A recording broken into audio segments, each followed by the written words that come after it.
Have you ever felt wronged and longed for an apology that never came? Or maybe you tried to apologize when you did something wrong and it wasn't accepted? Let's talk about apologies and how important they are, and are they actually necessary to feel relief and forgiveness?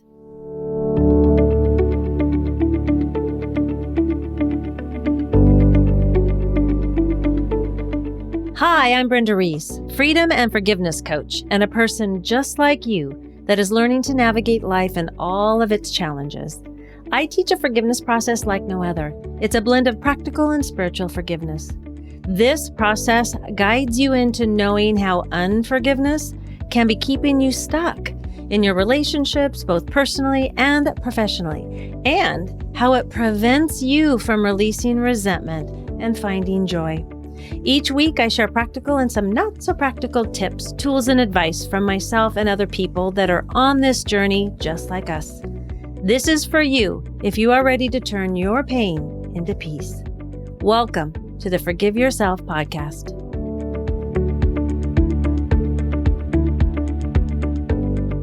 I have a colleague, Stacy Danford, who is absolutely amazing and delightful and happens to be a neuroscience educator. And she did a podcast that I absolutely loved. Well, I really like all of her podcasts. Her podcast itself is called A Mental Makeover, and I highly recommend it. The particular podcast I'm referencing is number 210. And in this podcast, she was sharing a technique she developed called HURT, H-U-R-T, which I found really correlated to what I've learned and teach about apologies. And she was giving the neuroscience behind apologies that I wanted to share with you today. What stood out to me was the neuroscience of how our brain is affected when we are hurt by someone, and also what happens when we receive a sincere apology versus an insincere apology. Stacy referenced a study done that shows there's a particular area of the brain that lights up when someone apologizes to another person, which means that an apology changes neural activity in our brain. Your brain reacts to feeling hurt. Yeah, you heard that right. I know. I was kind of surprised too. Have you noticed that when you feel hurt, your brain is just going over and over the pain or the hurt? Well, that's because our brain thinks it is protecting us from the pain happening again. Kind of like, don't forget, right? But I don't know about you, but doesn't that get annoying? And how much energy is that taken away from us being present in our lives? A lot. When our brains are constantly ruminating over something that was done to us, or we did something to someone else, it can sound like, this is in our brains, right? I should have said this, or that no good SOB shouldn't talk to me that way, and how could they treat me like this? I'm going to let them have it.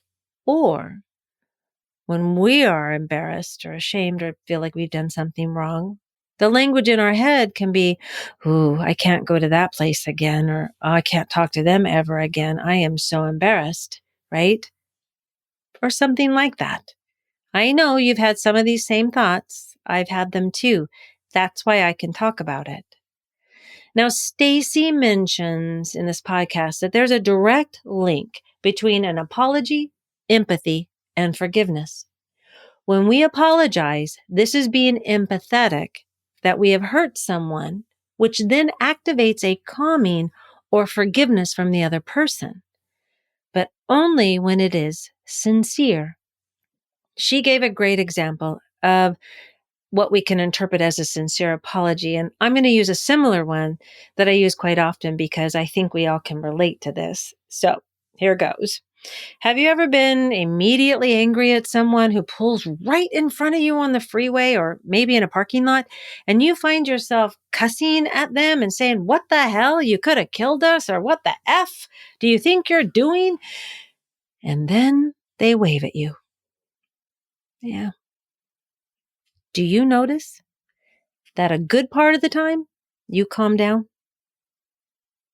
Then your thoughts change to, oh, they probably didn't see me, or They didn't see the exit and had to make a quick lane change. And oh, yeah, I've done that before. Well, that wave is an apology that leads us to feel empathy. And then we get that calm or forgiving energy. I found another thing she said fascinating. She talks about a book where the author discovered that being emotionally hurt registered in the same location of the brain as physical hurt. They both register as being painful in the brain. And in the study they did, when they gave an aspirin or ibuprofen to that person felt relief emotionally as well as physically. Isn't that crazy? What was totally intriguing to me was that she also shared about each of our brains registering things differently when it comes to being hurt. So my paraphrasing of what she said is when we do something to someone else, say I do something to someone else, our own brain knows what we meant to do. It knows our own intention, which means that my brain judges me only on my intention of what I meant to have happen, not what actually happened, or what I say is not really how it was interpreted by the other person. Now, our brains can't do that for other people. Like my brain doesn't know the other person's brain's intention. It can't. So my brain judges them on what they actually did or how I interpreted what they did. So I'm not knowing their intention of what they wanted to say or do, but what they actually did, or what I like to say. Again, my brain judges them on how I took that interaction, how I interpreted it based on my own filters. She also mentioned another study that showed that when we apologize and it's not sincere, it can cause more damage to the other person's brain. That's powerful. Most of us have had that apology that we knew was not sincere, like especially as kids, right? I don't know about you guys, but when the parents made us apologize to our siblings or our siblings apologized to us, and we knew there was no way in heck they meant it, or sometimes I didn't mean it. And we said, whatever, I just didn't want to get spanked again. So I'll apologize. Well, to bring this together, I'd like to share a personal example. In the last episode or so, I talked about a family situation where there was a scare with my husband's health, and it really activated survival energy in quite a few of the family members. There ended up being an altercation between me and another family member where I was trying to get my point across and they were trying to get theirs across. And they were coming from a place of fear of losing my husband. I was coming from a place of trying to have them understand that he was okay and we weren't losing him. It was about understanding what was going on with his health and how we can move forward. In the fear they were feeling at the time, they were going back to something that had happened the week before, where they felt I was being controlling around my husband when I had been explaining about the next steps with my husband's health journey. They weren't happy with me, but they did not let me know that at the time. So it all came out at that moment, all the pent-up frustration and fear. I'm sure you've experienced the volcano exploding in a heightened situation with someone and things go sideways and you're wondering, what does this have to do with this current situation? Or maybe you are the one that has had the pent up frustration and started unloading on someone with all sorts of frustrations, not about the current argument or situation happening. Yeah, I used to do that quite a bit. And I used to hold it all in and then explode. But it was in the midst of this particular heightened conversation that I felt a calm come over me and an awareness from my heart, which I know thankfully came from the work that I've done with self-awareness. And also, I'm going to call it some divine intervention, because I was able to access that calm energy and look them right in the eye with this calmness in my heart and say, I am so sorry. That was not my intention at all. I did not mean to upset you. Please forgive me. How can I make this right? They calmed down and was stumbling a bit with their words and then said, "Thank you." That sincere apology shifted the whole dynamic, where we could then have a calmer conversation and be able to hear each other because it was a truly sincere apology. Now, before all the forgiveness work and spiritual work I've done, it would have been different.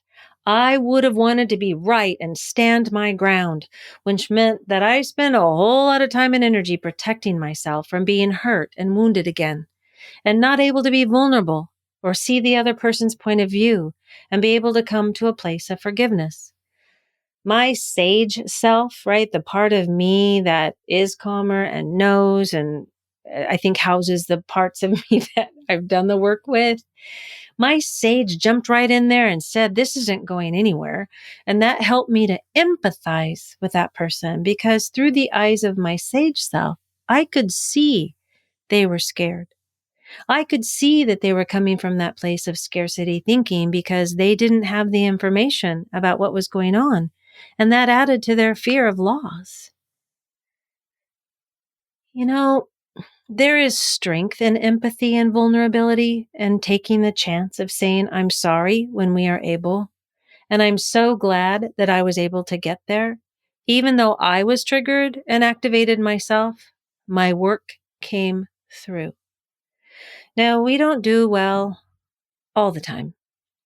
Being human is really messy, and we are getting growth opportunities each and every day for our lifetime. Yet when we continue to do the self-forgiveness and self-awareness work, it does come through for us. What we do not want to do is say, I'm sorry when we truly feel we didn't do anything wrong.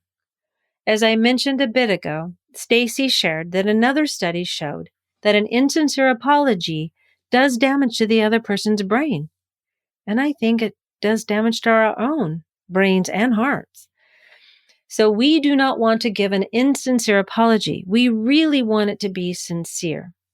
Now, a sidebar here. Our culture uses I'm sorry in a lot of ways that can be confusing and makes it easier to be insincere, I think. We say I'm sorry when we are passing someone in a grocery store aisle or we drop something or when we start crying in a really heartfelt moment. When instead we can say, excuse me. Or in the place of extreme emotion, not say anything at all. Because when we say, excuse me, that is it's actually more proper way because you haven't done or I haven't done anything to be sorry for. An apology is to be given when we have done something wrong intentionally or unintentionally, or something that is perceived to be wrong, like in my story with the family member. We do not want to apologize for having emotions or caring about something so passionately, or in some cases where women especially are apologizing all the time. And it can mean that we are apologizing for taking up space. Okay, that's for another time. I get all fired up about that one because I lived my life like that, apologizing all the time because of my negative belief that I wasn't worthy to even be here. Okay, so off of my soapbox and back to apologies. Sometimes we hurt people without knowing it, and that means people can hurt us without knowing it. That's the unintentional part. It is better to be able to have communication with them about how they have hurt us, using the language where we take responsibility for ourselves and not pointing fingers at them by saying, you did this or you did that. So instead we can say, when you said or did blank, I felt blank, and I am curious if that is what you meant to say or do. This is so good for taking our power back. If we blame someone for causing our emotional upset, then we are abdicating or giving away our power to them, just like I've talked about in the resentment episode. One of the most powerful self-awareness and self-acceptance tools I know is taking responsibility for our feelings and emotions. This is where we allow ourselves to know that our emotions and feelings have value and they are actually information for us. It's not about staying stuck in them. We can use them as an awareness indicator that some part of us feels violated or sad or a boundary has been crossed. So ask for clarification when you feel these emotions by saying, when you said or did blank, I felt blank, and I am curious if that is what you meant to say or do. This will help to alleviate any misunderstandings because maybe they didn't do it on purpose like you think they did. And that can save us a whole lot of precious energy by asking for clarification instead of fuming and fussing. Remember, Stacy mentioned that our brains know our intent, but the other person's brain only sees or feels the way they take it. So when we feel upset or hurt, we ask for clarification, and usually they say, oh no, that's not what I meant, like what I shared in my story, because it wasn't what I meant. Then we can do some self-reflection on what they said and then how we took it and what caused us to take it that way within ourselves. So a little self-reflection work would be, we can ask ourselves a few questions. 1, what was going on within me or what happened that day? What was I feeling? Can I name the emotion that I was feeling? Where did that happen before? Because sometimes it's a pattern. Who did that happen with in the past? Again, this is a pattern identifier. Gosh, how old was I? Was it in childhood or throughout my life? These questions are great to journal about because they will help you see where there is a pattern of abandonment, rejection, shows your negative core beliefs, just to name a few. So again, back to apologies. 20 years ago in AA, when I was doing the 12 steps and it came to number 9, which is made direct amends to such people wherever possible, except when to do so would injure them or others. This was my introduction to a sincere apology. And I have to share a story with you. So about this, number 9, I was told that we did the steps in order for a reason. Okay. But with my little brain and I knew everything, right? I still, I was at that point of I knew what I was doing. I tried to make an apology to my ex for my drinking and my behavior. This is when we were still married, when I was early on in the steps, and he would not accept the apology. Of course, I was wounded because I could see that I was making changes, but he couldn't see that because I had not done enough work for him to be able to trust me again. So I was reminded that is why we do the steps in order. So I can get to a place of humility and humbleness and be able to truly give a sincere apology. And that was powerful to learn. Stacy gives a great acronym in her podcast, that number 210, that is like what I learned in AA. And I highly recommend, again, you listening to her podcast. Today, I want to share with you a 5-step process I teach about apologies that has a background in what I learned in AA. So when you have hurt someone, number 1, we want to make a very clear I'm sorry statement.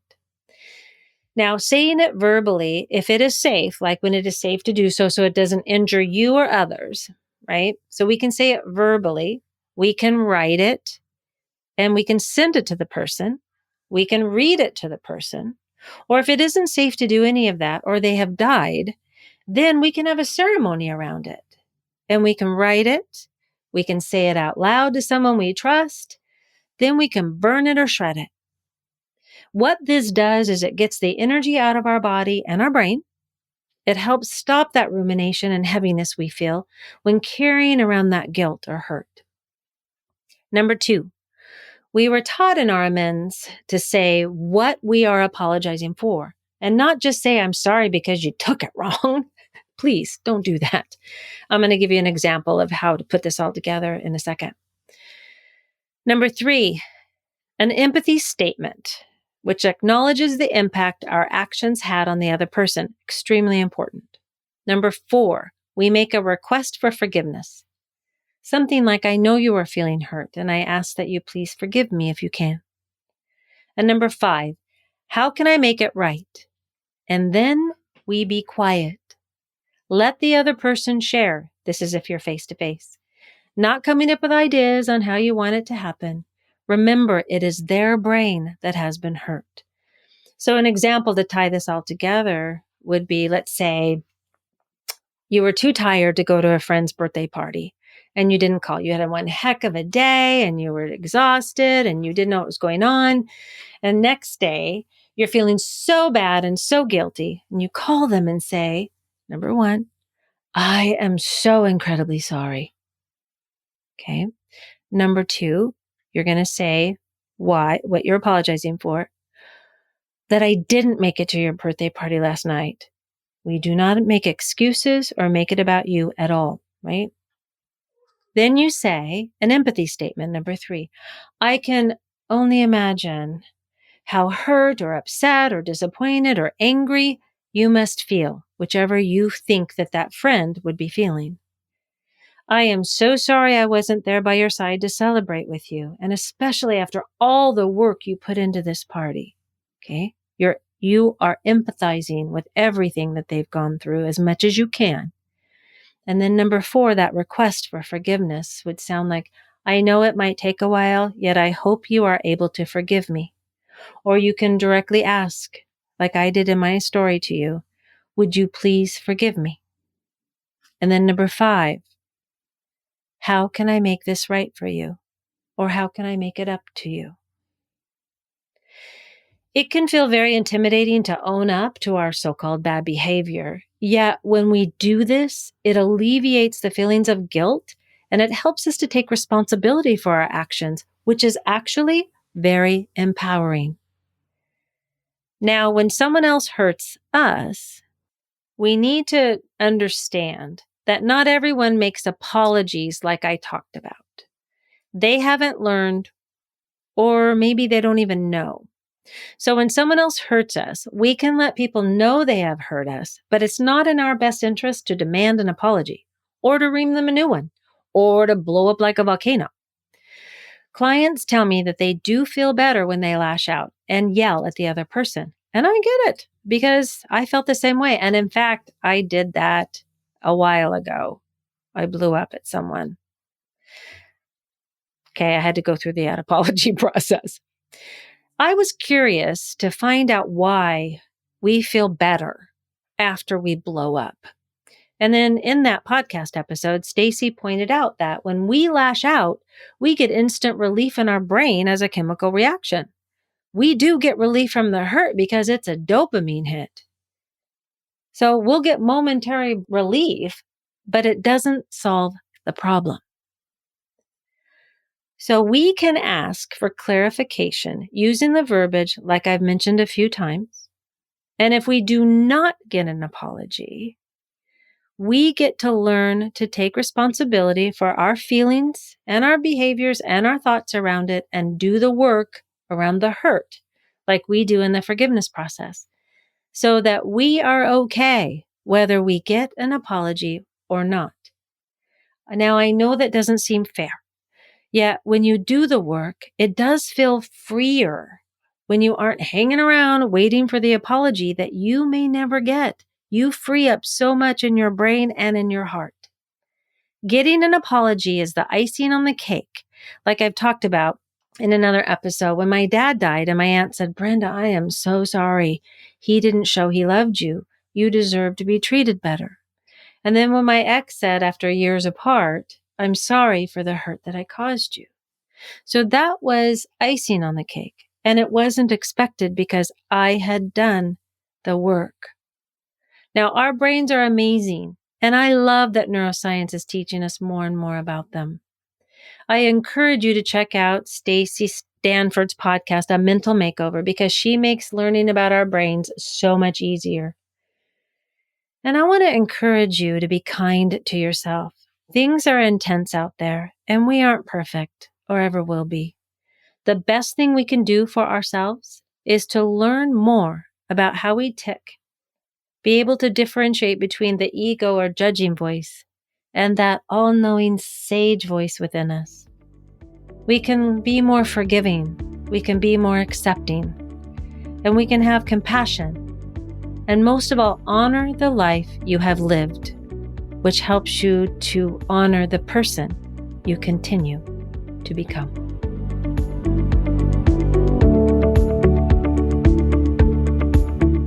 Thank you so much for listening today. I hope you enjoyed this episode. If you did enjoy it, would you do me a favor and share this episode and then follow us on your favorite podcast app so you don't miss one episode of the Forgive Yourself podcast, where every Friday you will get tips, tools, and stories so that you can turn your pain into peace. Take care.